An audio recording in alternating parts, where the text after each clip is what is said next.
Ladies and gentlemen, please welcome to the stage, Pierre Novellie.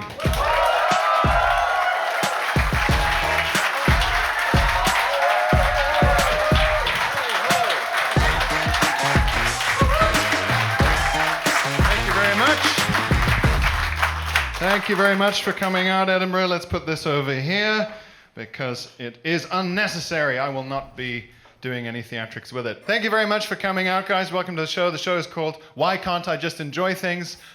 This title is not from my point of view. I think I enjoy things perfectly well, thank you. But I have been informed repeatedly by friends, family, and loved ones throughout my whole life that I'm wrong about that and should be enjoying things more in a way that they refuse to define. And if you get the same feedback forever and ever, you have to look into it, right? Like, it's a good thing to look into it. So I decided to look into it, and I think the reason people tell me this a lot is because I give a lot of stuff 6 out of 10. I 6 out of 10 a lot of stuff. And people do not like that, yeah? Which is a shame, isn't it? Because most things are fine. Most things are fine, aren't they? And I don't think I should be blamed for that. People think when I say most things are fine, it's damning with faint praise. Do you understand how I think that is the crowning achievement of all human endeavor? Guys, we did it. Most things are fine. There's hardly any polio at all. But people don't like it, and it's a shame, because most things are fine, and I think that's fine too. I guess I think I understand that they don't like it, like, emotionally. You know, like if you had a favorite album, and you said to me, Pierre, this album, I think it's art. I think this album is important, and it got me through some tough times, and I know all the words, and I think it's good, and I want you to listen to it and tell me what you think. And I came back to you and I went, yeah, it's fine, 6 out of 10. I mean, I'm pissing right in your face, you know, that's kind of rude, isn't it? Because it feels like the comment of someone who believes he's above it all. He's sort of going like, oh, you thought this was art? Well, that's interesting, because I found it mundane. I must be a little more advanced than you.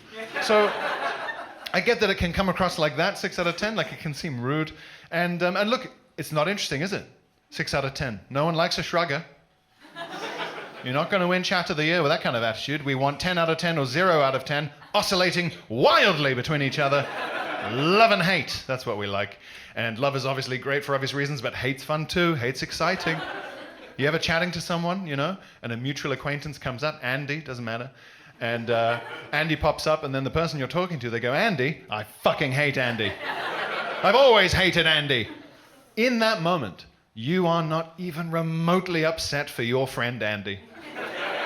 You're just so excited to find out why. You hate Andy? Why? What did he do?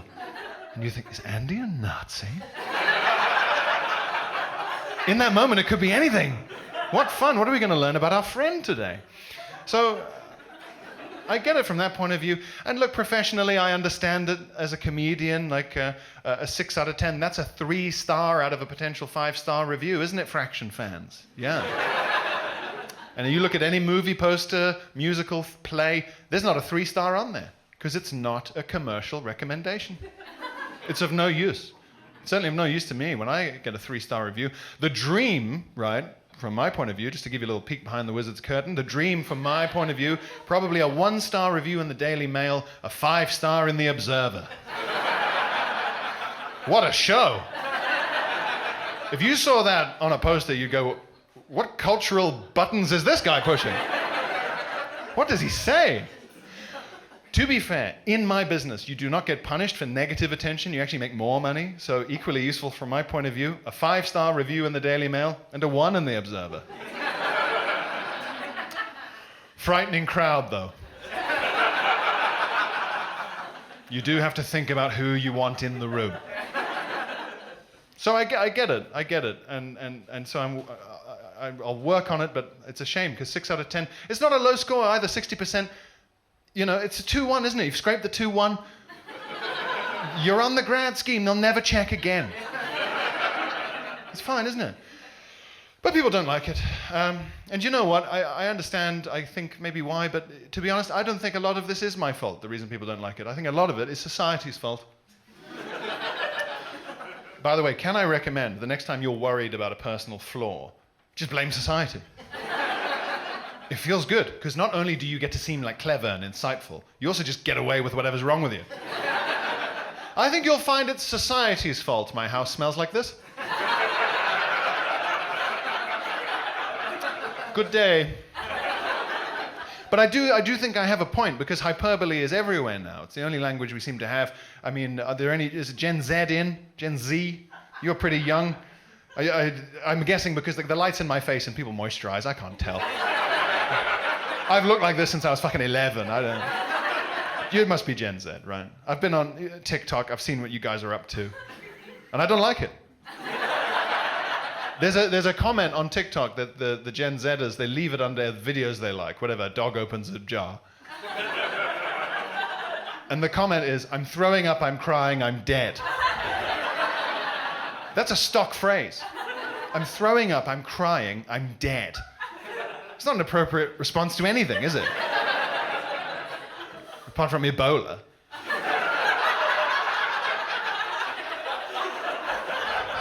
Fair enough, Ebola. But a dog opening a jar, no.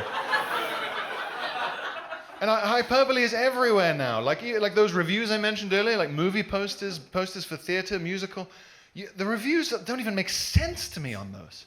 I'll be in like the London Underground, say, and they got those big posters for the West End shows, and the quotes at the bottom will be like, this show left my sense of place in the universe shattered. And you go, oh my God. You read the next quote and it's like, I was sick into my lap. 5 stars. You're like, what show is this? I must know. And you look up at the title and it's a regional tour of Greece.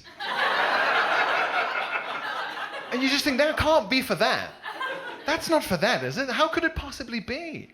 And it's all over comedy as well. There's a figure in comedy who is the worst for what you might call performative hyperbole, and I really hate him a lot.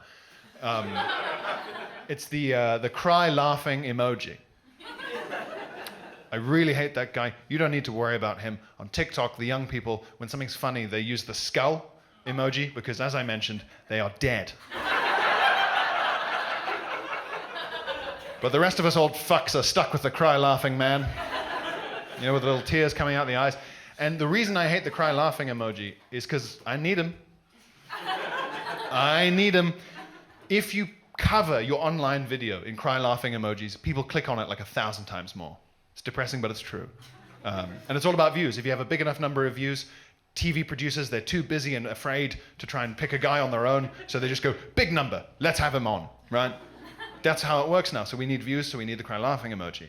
That's what the business is. It's all just online fucking. It's not like the old days. I know comedians from the 80s and 90s, and it sounds better.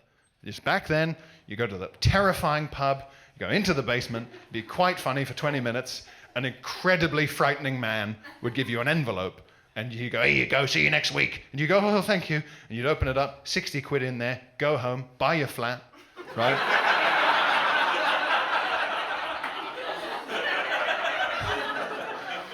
And you just spend the 90s amassing some sort of property empire, you know. It sounds fucking great. Now it's just Squid Game with memes and fighting over digital scraps, and we need the cry laughing man. It's all like click-through rates, key performance indicators, yeah? I am my own online digital marketing consultant, audio-visual engineer, podcast producer, gig promoter, like writer, director. The point of this life choice was to have no jobs. Not to have 7 jobs, each more freelance than the last. So we need the cry laughing man, but I don't like him because it's not real, is it? You didn't cry laughing at the dog opening the jar. None of us did. And crying laughing is a big deal. If any of you cry laughing, that is the highest compliment you can pay the chef, right? That's what we live for. It's a big deal crying laughing because it's rare. And you feel incredible for months afterwards. It feels like all the hate that's built up in your pipes has been fired out of you through joy. You feel shriven. Isn't it nice to feel shriven for once? Not just on Shrove Tuesday when you're supposed to. It's a big deal crying laughing. And when you watch the dog open the jar, you didn't cry laughing. What you did was you went, huh. You did a little honk. And that's at best. That is the highest praise you can give to the hilarious online video community. The honk. If we're honest with ourselves, a lot of the videos, we don't even honk. What we do is we watch the allegedly hilarious video in sepulchral silence. And in that silence, we make a calculation about whether or not it's worth forwarding to the family WhatsApp. I don't know if my parents are conversant enough with the universe of SpongeBob SquarePants to really understand why it's funny in this meme that Rishi Sunak is Squidward. I'll send it to the uni friends group. And you make that hilarious calculation in silence in between finishing your shit and wiping. So, don't fucking talk to me about crying laughing, because you didn't. I let other people ruin stuff for me a lot as well. I'm bad for that. That's my fault. I admit that. I let the public ruin things for me all the time. I fucking hate the public so much. God, I hate them. Not you. No, not you. All of us, right? All of you. You are here in a basement in an alternative comedy venue watching a not famous man record a stand-up special instead of enjoying the blazing sunshine of a Sunday. Right? None of us are the public. Not in any meaningful political sense. No one's after these votes. No, I don't mean us.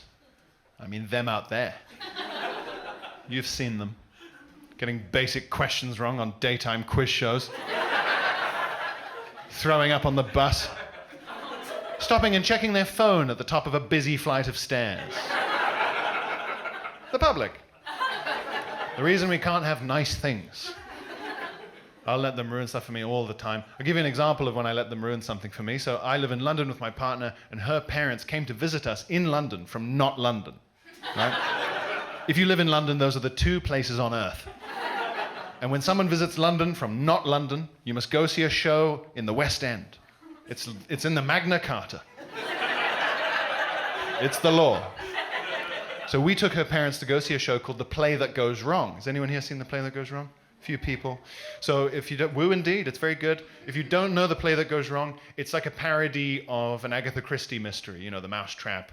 Yeah, you're in a stately home, someone's been murdered, did the butler do it? You've seen it. Even if you haven't literally seen it, if you've watched a single evening of ITV,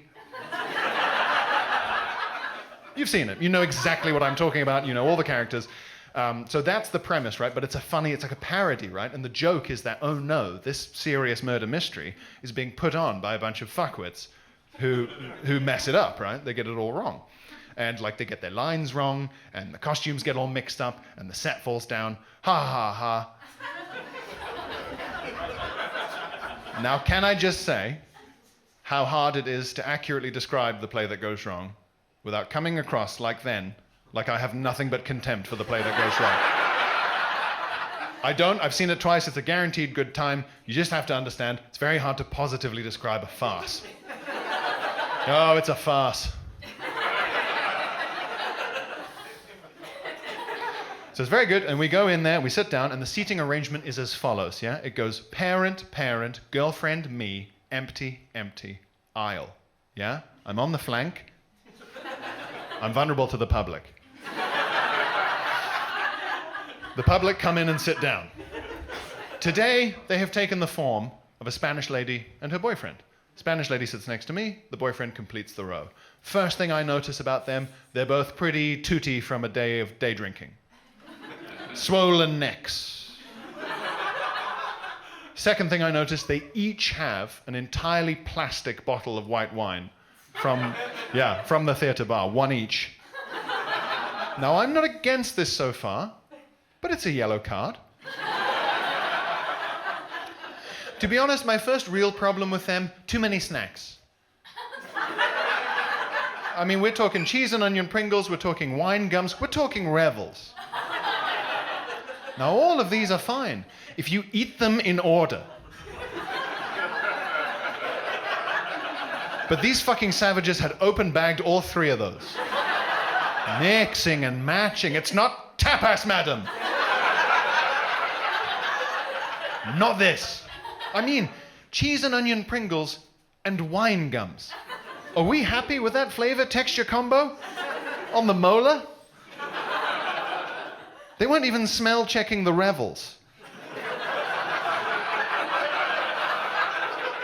If it's coffee, so be it, apparently. Chuck it in there, Heston, let's invent. So I thought, okay, these two are going to be a problem in a way that only I can perceive, apparently. But I could never have predicted the precise way. So, the first thing that goes wrong in the play that goes wrong, it's not a big spoiler, don't worry, is that they find the body right at the start, dead body, and people come on stage, and every time each character sees the body, they say, oh no, there's been a murder, and the music is supposed to go, ba-ba-ba, like that. And then a guy comes on, and the tech guy fucks it up. He goes, oh no, there's been a murder, and no sound. So then he has to just keep going, oh no, there's been a murder. Oh no, there's been a murder. Oh no, there's been a murder. Like looking at the tech guy, like, you know. And everyone's laughing, everyone's excited. This is what we've paid for. People are nudging each other. I think it's starting to go wrong. At that moment, the drunk Spanish lady next to me says, at this volume, oh my God, he forget the music?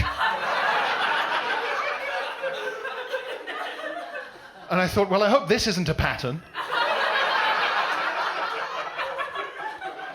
That fucking lunatic, audio described for the blind,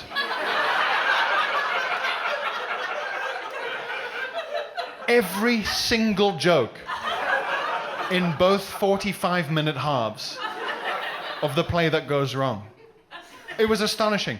We were 4 rows from the front. The cast could hear. I don't know what they thought was happening.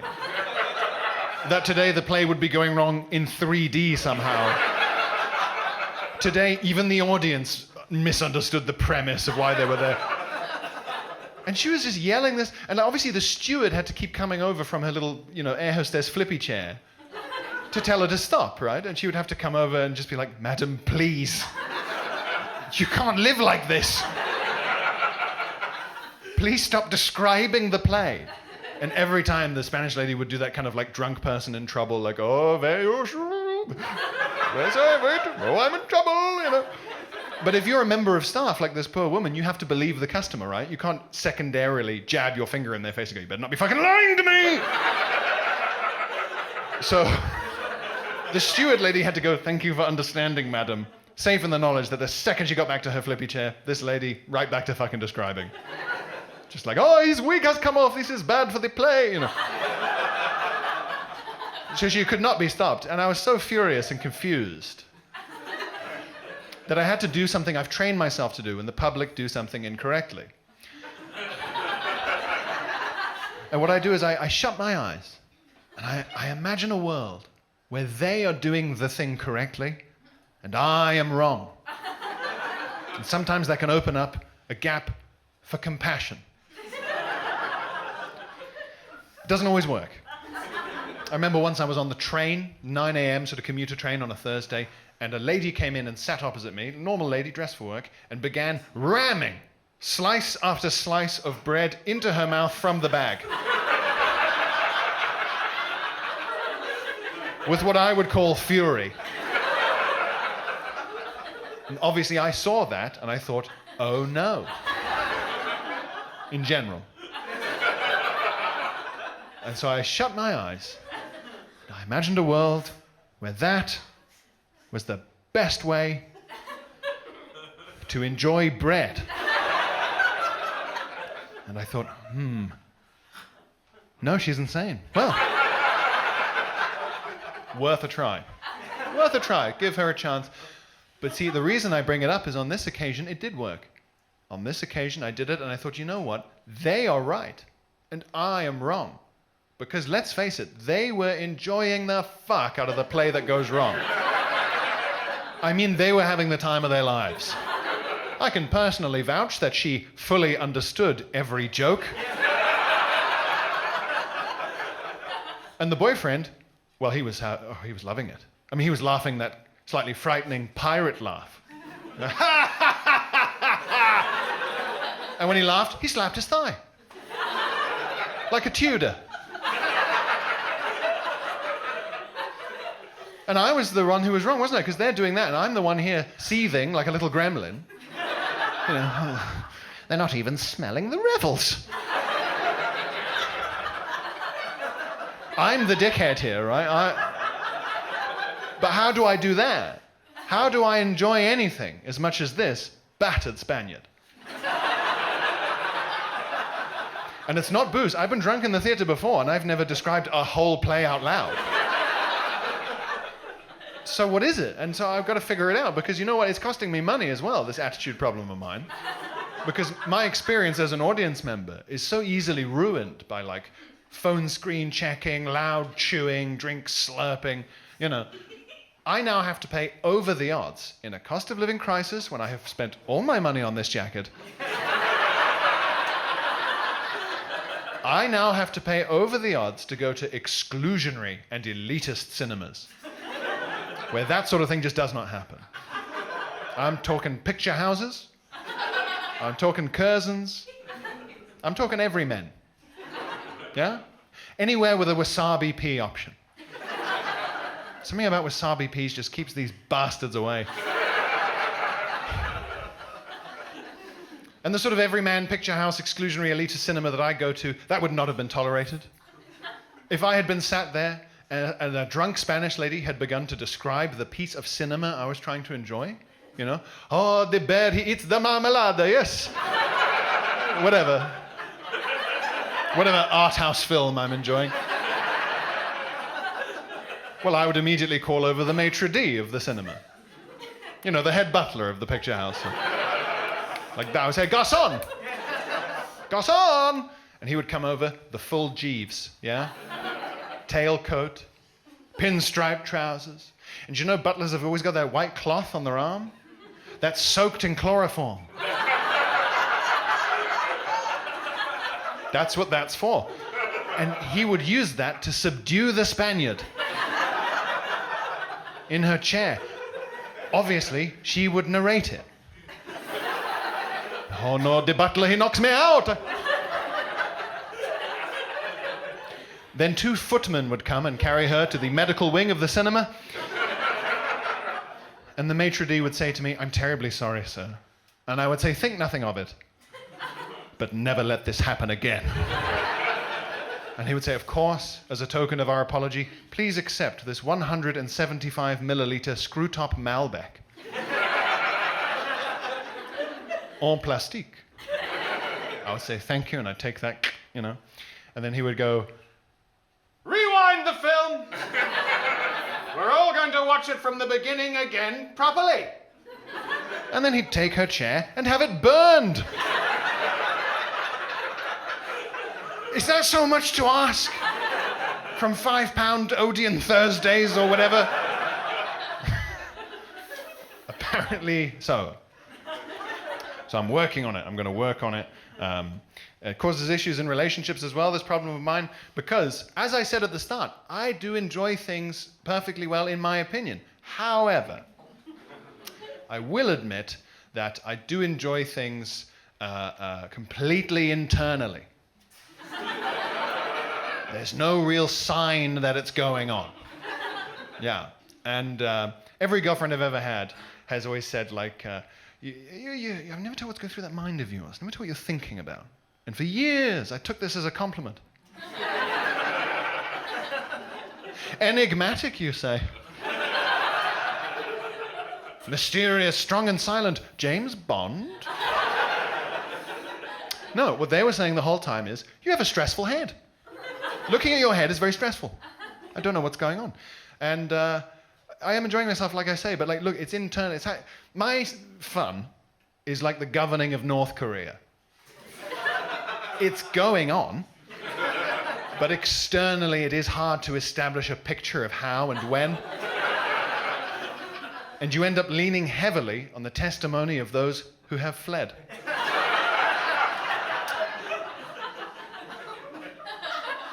And in my last relationship, that meant that I got asked a question all the time by my ex-girlfriend, what are you thinking about? All the time. And now the problem with that question is that, like a lot of men, when you say, what are you thinking about? The answer is, nothing. Not, oh, nothing. Like if you ask your girlfriend, what do you think about? She might say, oh, nothing. That's the female version. Oh, nothing could be anything. That could be anything. I'm thinking about, did your sister really like my birthday present? Do we need milk? You know, are we going to be there in time? Valuable stuff.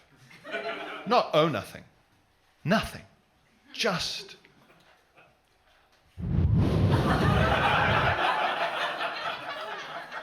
Do you remember the bit in Gladiator when he runs his hands through the wheat?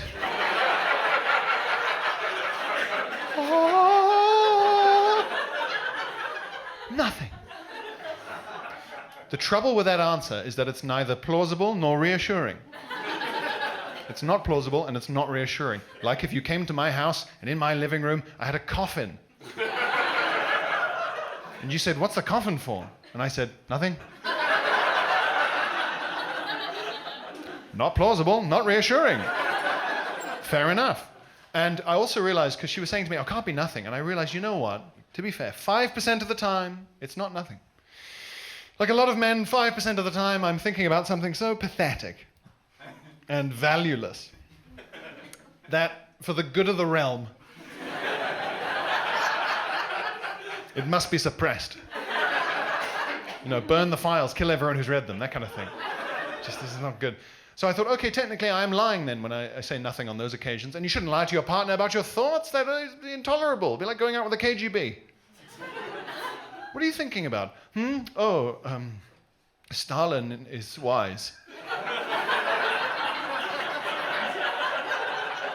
What are you thinking about? The same. It's good, we both think that. So I thought, okay, fair enough. I made her a deal. I said, okay, I'll make you a deal. The next time you ask me, what are you thinking about? And it's not nothing, it is this like 5%er. Next time you ask me, and it is something, I'll just immediately tell you. No matter what it is, I'll just say it. And she said, well, that's all I want. And I said, well, we'll see. We will see. And we did see. We were on holiday. We had gone to visit the set where they filmed a lot of the movie in Bruges. Bruges. We went to Bruges. If only there was an easier way to... We went to Bruges, if you've never been, very romantic. It looks like it's made out of gingerbread, beautiful medieval chocolate box kind of town. And we were sat eating chips by a canal, which in Belgium is romantic. And I had not said anything in too long. And so she goes, what are you thinking about? And as per our agreement, I said, I was trying to remember whether or not fish have salty blood.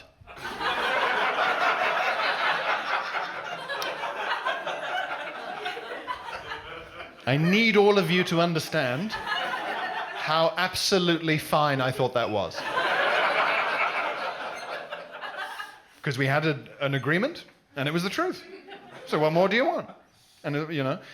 And I now know, looking back, that that's not, you know... If you're on a romantic holiday with your partner in Bruges and contemplating the canal, and they say, what are you thinking about? That's not the kind of answer they want. They want something like, oh, will we ever dance again?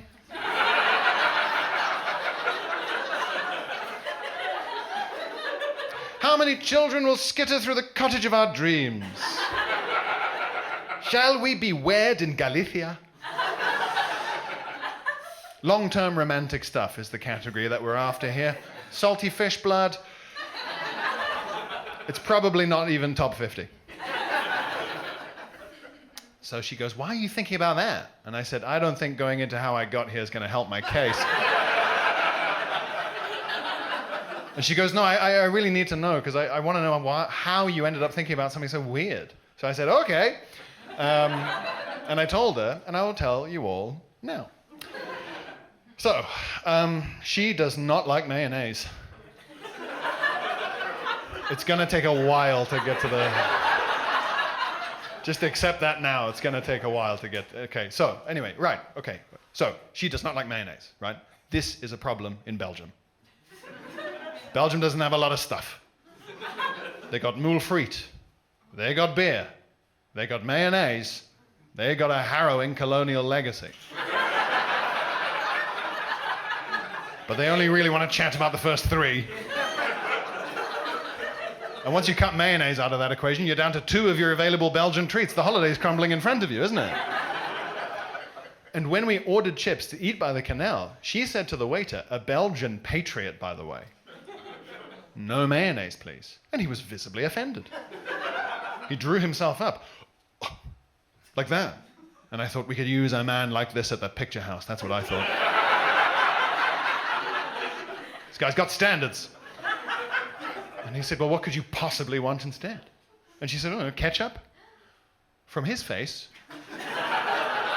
she may as well have said, I was hoping you could be sick into my hands. I will dip the chips in that. He was revolted, but he was a pro, so off he went. And with the chips, he comes back with the chips and what I'm going to call a passive-aggressively enormous fucking bowl of ketchup. I thought it was soup for a different table. Way more than is in a bottle. He was just in the kitchen, just... Give me another, those pigs want ketchup. He puts it down like this. And I look at it and I go, fucking hell. I thought that was soup. I suppose it is soup. In a way. I mean, you could eat it with a spoon. You mustn't. But you could. How long could man live on ketchup alone? No drinks. Ah. Some calculations being hurriedly revised, I see. No water, no drinks, just ketchup. There's definitely water in ketchup. That's why sometimes you get that horrible little announcement before the ketchup arrives. But there's a lot of salt in there too, isn't there, MyFitnessPal? I suppose the question therefore boils down to the following. Is the amount of water inherent in ketchup sufficient to counteract the dehydrating effects of the salt also inherent in ketchup? Or, per bowl consumed, are we running what you might call an overall hydration deficit? If so, how long will it take that deficit to amount to actual medical dehydration and eventual death? 3 days? Seems soon. 3 weeks? Grow up. No. Well, we don't have the data. We don't have the data. And then I remembered an analogous scenario, right? I remember watching a documentary about the guy who has the world record for surviving the longest adrift in the ocean in a life raft. And I thought, well, there we go. Salt, dehydrated, it's all there, you know. And it was in a documentary I watched over 10 years ago, but I still remember it. And it was on the History Channel, and it was in between 2 documentaries about Hitler. And I wasn't happy to see it there. I don't watch this channel for not Hitler, I said to myself. Even as I turned it on, I was saying, the guy on this raft, you better turn out to be Hitler. It wasn't Hitler, it was a normal man. And he survived adrift in the open Atlantic in a life raft from a shipwreck for 40 days, something biblical. And he drank rainwater that he collected in the tip of the tent when he inverted it, and he ate fish that he caught using the fishing kit that comes with the raft. And that blew my mind. I didn't think the fishing kit that came with life rafts worked. Like, I didn't think it was for anything. I thought the fishing kit in a life raft was like the whistle on life jackets. A prop to reassure the simple-minded.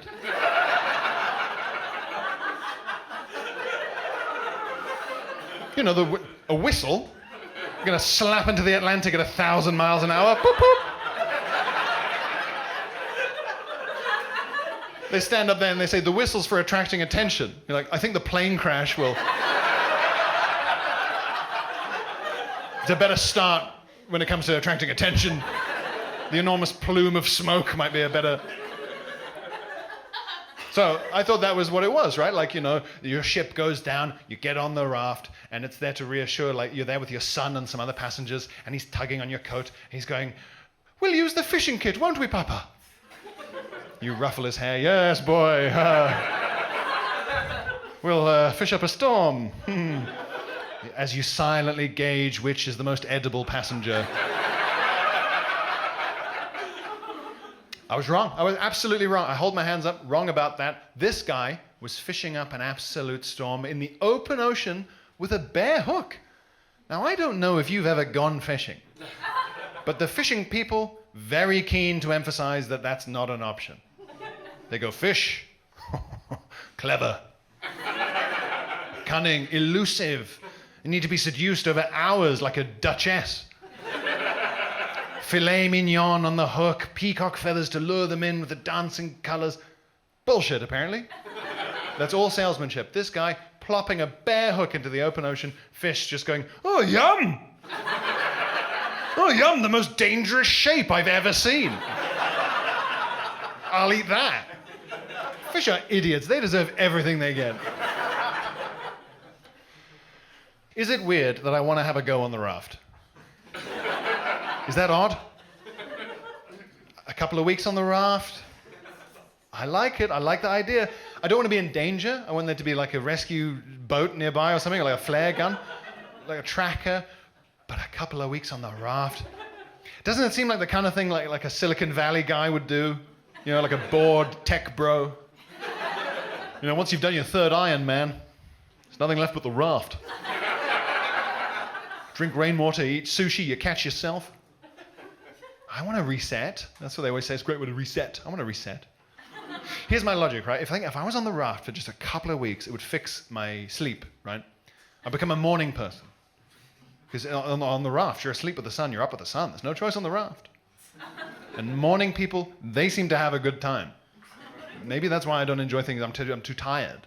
Morning people, they're going around, doopy-doopy-doo, their elbows out, they've got that Ned Flanders energy. You got any morning people in? What time? Like 6. 6, that's pretty good. And are you one of those people that just like, I'm awake, that's it, I'm awake? Yeah. I got to get out of bed, I'm awake. Imagine. Imagine saying the phrase, I'm awake, I have to get out of bed, in any scenario that does not involve a sniper. It didn't even sound right saying it then. I'm not a morning person. Waking up is the worst part of my fucking life every day. Every day it's the worst part of my life. I wake up every morning like I have just had major surgery. I'm confused. I'm in agony. Nurse! My eyes, it's like trying to blink over Ferrero Rocher. Spiky balls. My mouth tastes like ass. My ass tastes like mouth, I don't know. There's a chance that's how badly I've slept. I've rolled around so much that my pipes have internally rotated, and now the bum end's at the top and I'm tasting it. And then I have to go for the biggest but darkest piss of my life. What does it mean? A dark piss means you need more water, but a big piss means you're fine. It can't be both. I can't need more and less water. And when I say it's dark, I'm not dying. It's not, but it's a rich golden hue. It's the piss of Midas. If you saw fields the color of this piss, you'd be a fine harvest this year.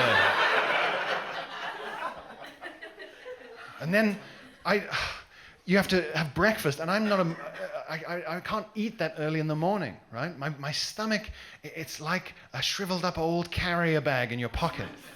It's not ready to receive objects yet, yeah? But you have to force feed yourself because the tasks are coming. Uh-oh.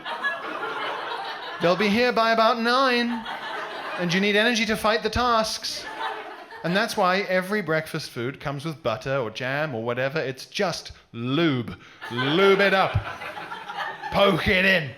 It's the only way it's getting in, if it's lubed up. You have to treat yourself like a foie gras goose every morning. Lube it up. Blah, blah, blah. Get it in there. Get some task energy. It's a disgusting way to start your day. Force-fed like a goose. And then I get up at these insane times. Explain what I mean. So I do this as a job. It's a nighttime job. But sometimes that it doesn't go well for you, right? You have a rail replacement bus nightmare. I once got back to my flat in my bedroom at 3 a.m. and I had to get up at 6 a.m. to be on the radio. So that's when you just go, okay, my life is on fire. I'm only going to get 3 hours sleep. I have to accept that, and I'll just set my alarm and deal with it. So I set my alarm, 6:09. Phew! I was nearly going to be tired in the morning. That's that bullet dodged. It doesn't help. It does nothing. All you're doing the night before is going, okay, I'm definitely going to be knackered, but what if in the morning when I woke up, I wasn't just knackered, I was also late. Not late because I've had like a lovely breakfast or a chat with my family, just upon gaining consciousness, behind schedule. Just eyes open, late. That would lend a fun energy to the force-feeding part of the day. Late. Oh. And then you have to have coffee. And I like coffee, but I want to have it at my leisure. Not by force, as a kind of performance-enhancing drug. And that's what it is. Coffee is there to solve an age-old problem. You are awake. Your bum is asleep. Wakey, wakey, bum. Coffee's going to wake up, bum. Not nicely. Coffee is going to wake up your bum like it's a hostage rescue SWAT team. It's going to battering ram in the door. Pow! Shotgun through the lock of his bedroom door. Blam! Grab your bum by the neck of its pajamas. Where are they? Where are the turds? That's why people smoke in the morning. Did you know that? Same effect, apparently. You fill your body up with smoke, the turds can't breathe in there. Coughing, they flee for the only exit. Like getting a badger out of a den. If that's observational for anyone. It's a horrible fucking way to start 5 days out of every 7. And you're in this terrible state, and then you have to put up with the news. Now, I like the news. I'm subscribed to everything, but like from lunchtime onwards, please. In that delicate state, it's not appropriate. You know, there you are, crusty eyes, stink mouth, big weird piss, panicked, force-feeding, shitting, late. And then a man in a suit appears on the television and just reads out a list of all the war crimes you slept through. Oh, good, you're up. So. Fuck. Shush, leave me alone. I'm not the foreign secretary. These are not my tasks. Later at noon, when I'm emotionally ready for the state of the world. And then you've got your 8 to 10 hours of tasks. Oh, the only highlight is lunch. The shittest meal. And it is. Every good lunch you've ever had was good because it was like dinner. Wow, what a great lunch. Oh, why was it good? It lasted for 3 hours, it was hot food in a restaurant, and we got pissed. Right, dinner then. Dinner. Lunch is terrible. It's a meal deal sandwich. No getting around it. It's a meal deal sandwich at your desk. And they've never been good. But lately, they're full of lies. Someone, over at Big Sandwich, has decided to trick me by scraping the filling out of the middle of the sandwich where it lives and instead smearing it onto the external lips of the sandwich in order to give the impression of a sandwich that overfloweth with filling and bounty. And so when you're standing there in front of your bank of depressing meal deal sandwiches in your shop of choice, peering at them through their sweaty little windows, like some Amsterdam punter, you see it and you think, my God, is it even legal to fill a sandwich to this extent? The tuna mayo cucumber is bursting out of this thing. Have I won a prize? Quickly, you buy it, take it back to your desk, you take a bite. Within a desert of bread, betrayal.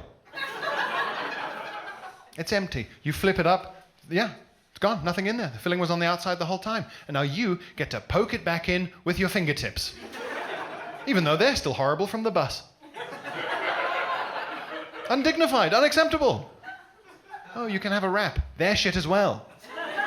A wrap is a tube of mayonnaise cut in half. It's a tube of fucking mayonnaise, and one half's got a shred of chicken in, and the other half's got the bum piece from a lettuce. And if you can choke those down, what's your reward? A sailor's knot of plain pastry at the base. A flavorless fist of dough that you get to gnaw through like a dog. It's like dentist sticks texture. You can feel it cleaning your gums while you eat it. I could enjoy things more. There's some routes I won't take on moral grounds. Shame, for example. In the UK, shame is a very popular way to try and buck people's ideas up. Make them have fun with some shame. Like those people who tell you horrible facts to try and cheer you up, as if that makes sense. You know? As in, like, you go, oh my God, look at all the flights are cancelled. My whole holiday's fucking ruined. I can't go. I can't make it. And they go, well, people are being murdered in Afghanistan, so... And you go, oh, now I am sad about two things. Thank you. I've never understood how that's supposed to make you feel better. But what fucking reaction do those people want from me? Oh, fuck, my holiday's ruined. Well, people are being murdered in Afghanistan. Yeah, you're right, yeah. Is that what you want, you sociopath? I mean, the worst of it was, I originally grew up, at least initially, in South Africa, so I didn't have this when I was a kid. But when I moved here, I discovered that all of you were being shamed into finishing your food using hypothetical African children.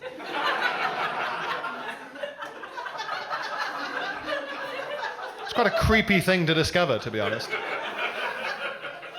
I also don't know why they have to be African every time. I'd never heard it before in South Africa, ever in my life. And I was at a friend's house. I was maybe 8 years old, I don't know. And his mum said it in front of me, you know. My friend wasn't finishing his food. He said, you better eat those fish fingers. There's kids in Africa who'd love those fish fingers. And I was there like... I mean, I've just come from there. I mean, maybe, I don't know. How do you know? It hasn't been mentioned. I think it was democracy we wanted.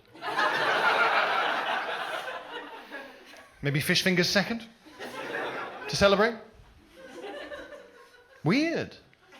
The dinner table is no place for patronizing neo-colonial rhetoric.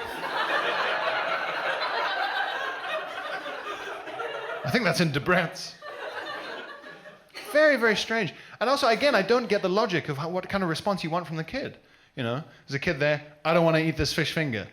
Well, you better eat that fish finger. There's a starving boy in Africa who'd love that fish finger. Oh. Well, in that case...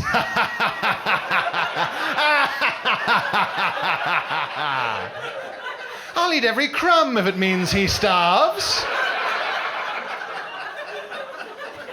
I'd lost my appetite, Mother, till you mentioned the dying boy. I'll eat it just to keep it from his little fingers.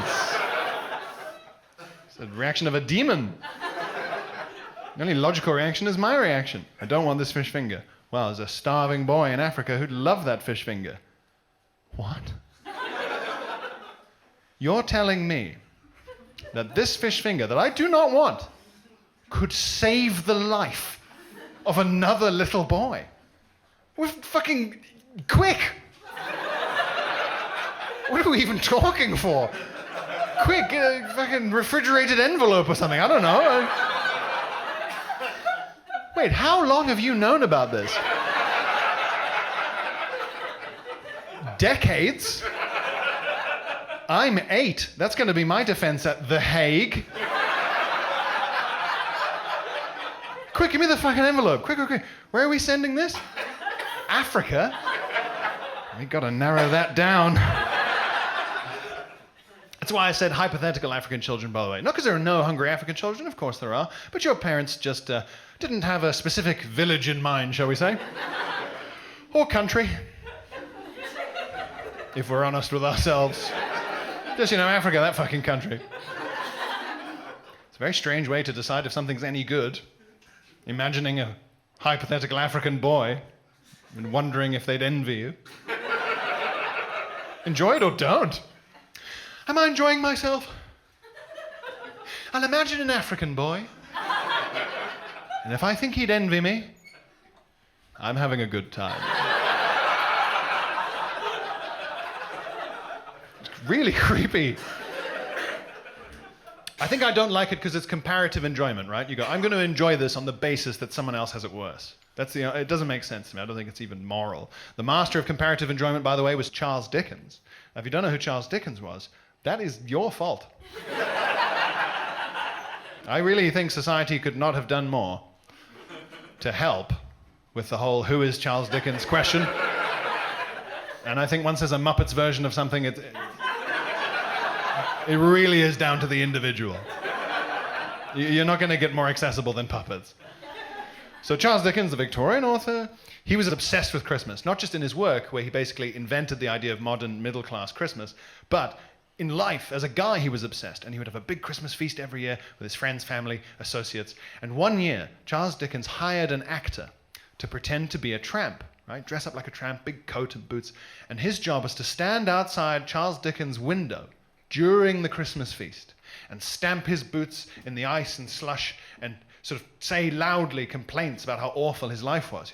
Oh, it's a bitterly cold Christmas Eve. Oh, if only I had a family of my own, things like that. And the idea was that these would drift through the window to the ears of the guests of Charles Dickens, whereupon they would be all the more grateful for the good food, wine, and company of old Charles Dickens. Now, isn't that less the sort of thing you'd expect from Charles Dickens and more the sort of thing you'd expect from Hannibal Lecter? Isn't that mad? And there was no lesson, by the way. There wasn't a bit where the tramp came in and went, gotcha! Like, no. It was just like a meal enhancement device. I mean, I'm not knocking its effectiveness. It would work. I've considered it. I know a lot of out-of-work actors. For the price of a beer, I could have someone outside the door of this theater dressed as a tramp right now. Oh, it's boring in the corridor. No one's observing anything out here. I wish someone would talk about sandwiches in a semi-sexual manner. And you'd all go, oh yeah. Oh, we're lucky to be here. If anything, I think Dickens didn't make the most of it. Keep the guy on retainer, have him round the house. Right? Night time, pop him in the corridor, outside the bedroom. Oh, it's lonely here in the corridor. I wish I was having sex with an author. Oh, there isn't even a penis in my mouth. I wish I had a fantastic penis like Charles Dickens, I've heard. And in the bedroom is Mrs. Dickens going, hey, you know what? That homeless man in the corridor is right. I'm lucky to be here. There's kids in Africa who'd love to fuck Charles Dickens.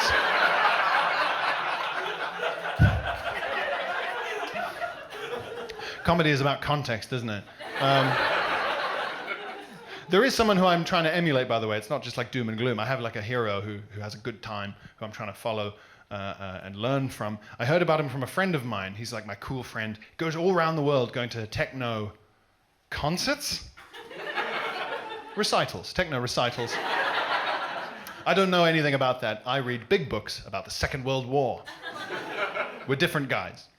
So he goes all to the techno recitals, and he was telling me about a techno venue in Berlin called Berghain, right? Now, Berghain, it's like a 5-story former industrial site, originally very much a sort of gay BDSM techno club, and they've expanded their remit to almost any BDSM. And you can queue up and stuff, but you can't like pay to skip the queue or pay to get in. It's very exclusive in a way money can't buy. It's very trendy, very discerning. Obviously, outside there's a guy dressed as a tramp. Oh, I wish I was being fisted by a Hungarian man. Anything to enhance the fun inside. And when you go inside, it's like amazing techno DJs and like people like having sex and doing drugs. It's like the apocalypse in there. And he's telling me all about it, and I've got nothing. Oh, it sounds like Sicily 43. I got nothing. And he says there's a guy who's quite well known, and you meet him in the sort of gents' toilet, right? And what he does is you go in there, and he has sort of tied himself up under the big trough in the loo, yeah? And if you go to the loo for a wee, this guy will ask you in English and German very politely if you wouldn't mind, sir, perhaps considering having a wee on him as well, because it's his favorite. And if you say no, he's like, no worries, you have a good night. You know, it's all very civilized in context. And he is known colloquially as the piss goblin. And you can Google him, Piss Goblin Berlin, as I did, seconds after this conversation finished. And I don't know if there's anyone I currently admire more than the goblin. I really mean it. Even as my friend was describing the piss goblin, I was thinking, now here is a guy with no questions left. This guy knows who he is. This guy knows what he wants. Piss. But it's a big deal to know what you want, isn't it, out of life? There's a lot of people in this room who don't know what they want yet. This guy's got it nailed down. He knows what he wants. And he goes and he gets it. Even if you're sitting here and you know what you want, have you got it yet? The goblin has. The piss goblin knows what he wants. He goes and he gets it. Where does he get it? Somewhere he is safe and known and accepted for who he is.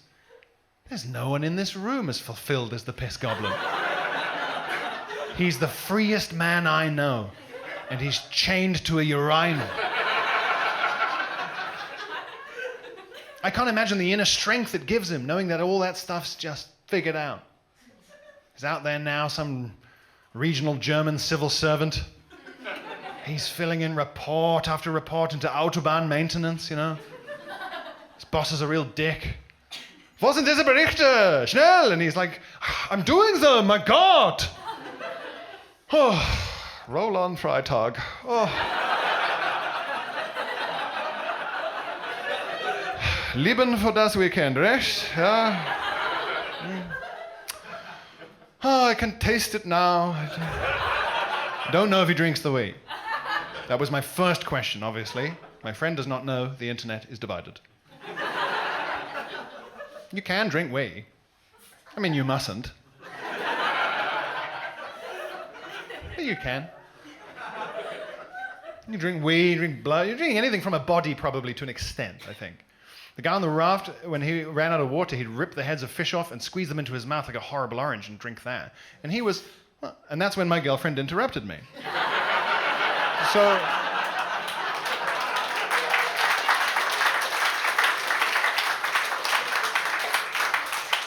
I told you it would take a while. She did not like any of this, by the way. So there's this goblin. But it's true, and look, as for the answer to the question, why can't I just enjoy things, I do have an answer, I think. And if you put a question in your title, you should have an answer at the end, right? That's satisfying. I was doing a preview, a work in progress of this show in Bristol, the Hackney of southwest England. Cool hipster basement, 11% beer, you know. And it was a fun, rowdy gig. People were chipping in, but in like a good way, constructive stuff. And this guy piped up. I'd had a bit of Roman history-based banter with him Yeah, it's no Berghain, but I do what I can. We'd had a bit of Roman history-based banter because he was a PhD student, and at one point I'm explaining all this stuff about why I don't enjoy things or how my mind works, and he just goes, well, you just sound like me. And I said, well, what do you mean? And he goes, well, I have Asperger's, and you just sound like me. I was like, you have Asperger's, and you think that I also have Asperger's because I sound like you. And he goes, yeah. And I said, why? And he goes, well, you knew all that history stuff. And I thought, well, that can't be enough. I mean, it's not the only question on the form. Surely. Do you like history? Well, then I've got some news. Come on, you know. So I made a joke out of it and whatever. We moved on. It was fine. But then the next day, I was on the train back to London. And I was thinking about it. And I was like, you know what? I don't agree. People throw these terms around. I mean, I guess he has it, so maybe... you know, I've been heckled a lot in my career, but rarely so medically specifically, you know. Hecklers rarely go diagnostic. If anything, they paint with something of a broad brush, you know, your shit, things of this nature. And I thought, you know what, I'll show him who has Asperger's. So I conducted 5 to 6 days of intense research.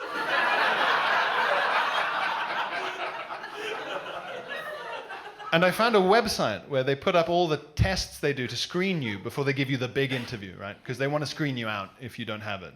So you fill in these tests, and if your score's high enough, then you kind of qualify for the big chat. So I thought, great, I'll fill it in, and we'll put this whole thing to bed. And I filled it in, and I scored high. Not NASA high, but European Space Agency, pretty high. Pretty high. So I went, oh, fucking hell. I sent it to a friend. I was like, what score did you get? And he goes, 7. It's out of 240. I got 130 or something. I was like, 7? Did you just put your name? What the fuck? So I was like, okay, I need to sort this out. And like where I live in London, the waiting list for this kind of thing for an adult is years. So I just went, screw it. I'm just going to pay the money and get this figured out. And I did it, and I had the session with the doctor. He didn't even need the whole session. It was like halfway, and he was like, yeah, you got it. He's like, you got it. Get out of here, champ. Go read a big book about tanks or something. I don't know. Enjoy your day. The rest of the time is your own. If only there'd been a warning sign. Now, I have the set list for the show here. And bearing in mind that when I got that heckle and then when I got the diagnosis, the show had existed for well over a year, right? So the show's not made for the diagnosis. The diagnosis describes the show. So let's look. If only there had been a warning sign that I see exaggeration as a form of lying, the cry laughing emoji, fury at public rule breaking, all the cinema theater stuff, food textures, crisps and wine gums, not very externally reactive, the North Korea I'm enjoying myself thing, an inability to know when to tell small lies. Fish blood, why do you ask? A preference for alone time. I'd like to go on the raft, please. Issues with maintaining a solid routine, the morning, and idiomatic confusion or rejection, African children.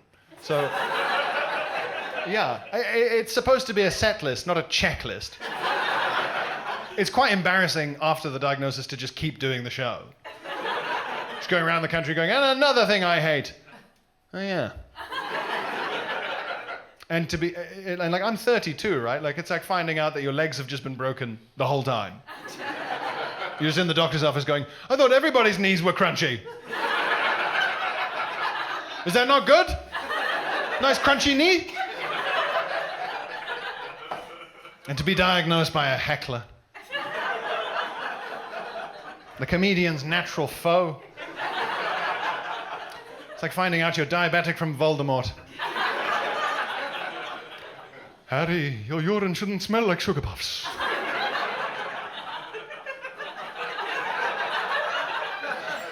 Do you think the piss goblin's ever diagnosed anyone with diabetes? He must have, right? Like at least once. At least once he must have just been like, that was like golden syrup. You're welcome back any time, but you must go to the hospital.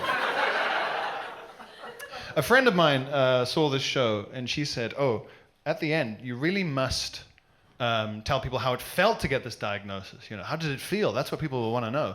And I have to admit, that absolutely did not occur to me. Further proof But the medical community have absolutely nailed this one. Genuinely, she said it, and I was like, oh yes, feelings. People like to go on about them instead of dealing with them in total silence. How did it feel? Well, I mean, it's worth doing. It's answered a lot of questions. It's explained a great deal. It's quite useful. But then at the same time, I'm 32. The cake's very much already been baked. So yeah, 6 out of 10. It's fine. Okay. Thank you very much, guys. Thanks very much. Thank you. Thank you very much for coming.